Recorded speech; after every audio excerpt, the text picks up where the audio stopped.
Hello student, आइए आज हम चर्चा करते हैं डायरेक्ट और इनडायरेक्ट स्पीच। आप इंग्लिश में इसको बहुत पढ़ते हैं और देखते हैं ये डायरेक्ट और इनडायरेक्ट स्पीच का ये जो टॉपिक है वो किस तरह से यूज होता है। सबसे पहले डायरेक्ट और इनडायरेक्ट स्पीच का टॉपिक समझने से पहले हम ये देखें इसका यूज कहाँ होता है। यानी जब कोई पैसेज होता है उसका एक्सप्लेनेशन किया जाता है तो वो पैसेज जो होता है वो कैसा होता है, इनडायरेक्ट स्पीच में होता है। और जब हम उसको एक्सप्लेन करते हैं तो वो किस में हो जाता है, इनडायरेक्ट स्पीच में। तो देखिए सबसे पहले हम इसकी डेफिनेशन से क्लियर समझते हैं कि डायरेक्ट स्पीच क्या है और इनडायरेक्ट स्पीच क्या है। यहाँ देखते हैं, जब वक्ता की बात को उसी के शब्दों में व्यक्त किया जाता है। क्या मतलब, जैसा उसने बोला वैसा ही कह दिया तो हम उसको क्या बोलते हैं, डायरेक्ट स्पीच। कहने का मतलब है जब वक्ता की बात, जिसने किसी व्यक्ति ने कुछ भी बोला, जैसा उसने बोला वही शब्द कह दिए। क्या है यहाँ लिखा हुआ, said to him I read the book. यानी क्या हुआ, पहला सेंटेंस हुआ, उसने उससे कहा मैं किताब पढ़ता हूँ। तो देखिए जैसा उसने बोला आई रीड द बुक वैसा ही कह दिया, तो उस बात के लिए, कही हुई बात के लिए इन्वर्टेड कॉमा में लिखा जाता है। तो ये क्या हो गया, डायरेक्ट स्पीच।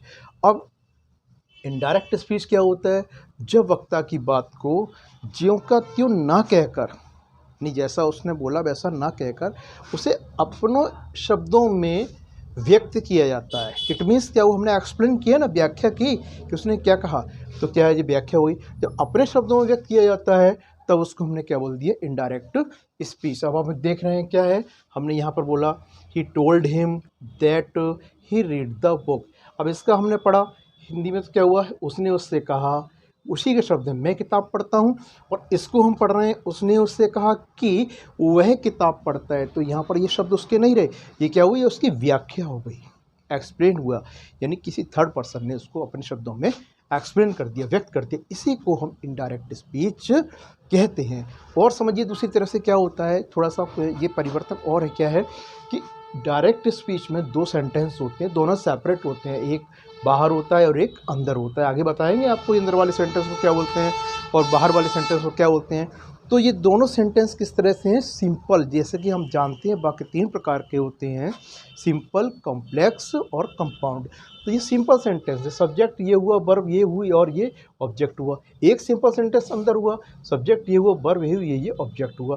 तो यानी यहाँ पर एक ही डेफिनेट वर्ब है, तो both are simple sentence. Clear हुआ ना। तो डायरेक्ट स्पीच में जो अंदर बाहर जो सेंटेंस होते हैं वो कैसे होते हैं, सिंपल होते हैं। और जब हम इसको इनडायरेक्ट में बदलते हैं तो वो क्या बोला जाता है, तो वो सिंपल सेंटेंस नहीं होता है, क्योंकि यहाँ पर कंजंक्शन आ जाता है। कंजंक्शन आ जाता है तो हम उसको बोलते हैं कॉम्प्लेक्स होता है। तो क्या है, किस में आ जाती है बात, कॉम्प्लेक्स सेंटेंस में आ जाती है। दूसरी तरफ से हम इसको ये समझते हैं कि डायरेक्ट स्पीच में सिंपल सेंटेंस का यूज़ होता है, इनडायरेक्ट स्पीच में कॉम्प्लेक्स सेंटेंस का यूज़ होता है। अब आगे पढ़ते हैं तो देखते हैं डायरेक्ट और इनडायरेक्ट को हम किस तरह से बनाते हैं। बनाने के रूल हैं, पहला रूल है सेड सेड टू को टोल्ड में, और सेड टू को टोल्ड में, सेज टू को टेल्स में, सेज टू को टेल्स में। और यहाँ पर जो सेड टू नहीं होता है तो वहाँ पर क्या करते थे, नो चेंज आ जाता है। और दूसरा रूल होता है, ठीक है। तीसरा हुआ कि क्या है कि इन्वर्टेड कॉमा को हटा दिया जाता है, ये आप समझते हैं, ठीक है, इसको भी याद करेंगे। और चौथा रूल समझिए, दोनों वाक्यों को दैट कंजंक्शन से जोड़ देते हैं, ये दैट दिखाया हुआ है।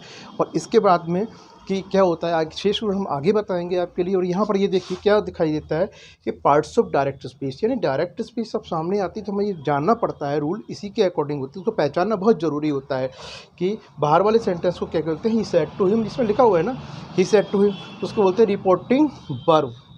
क्या है ये, रिपोर्टिंग वर्ब। और जो अंडर इन्वर्टेड कॉमा में लिखा होता है उसको बोलते हैं रिपोर्टेड स्पीच। इसी से आपके आगे के रूल क्लियर होंगे, reporting verb and reported speech. और ये यहाँ तक जो बेस है इसके रूल का, बेस है, इसको आप अच्छी तरह से तैयार करेंगे तो आगे के रूल मुझे उम्मीद है कि आपको बहुत अच्छी तरह से समझ में आएंगे।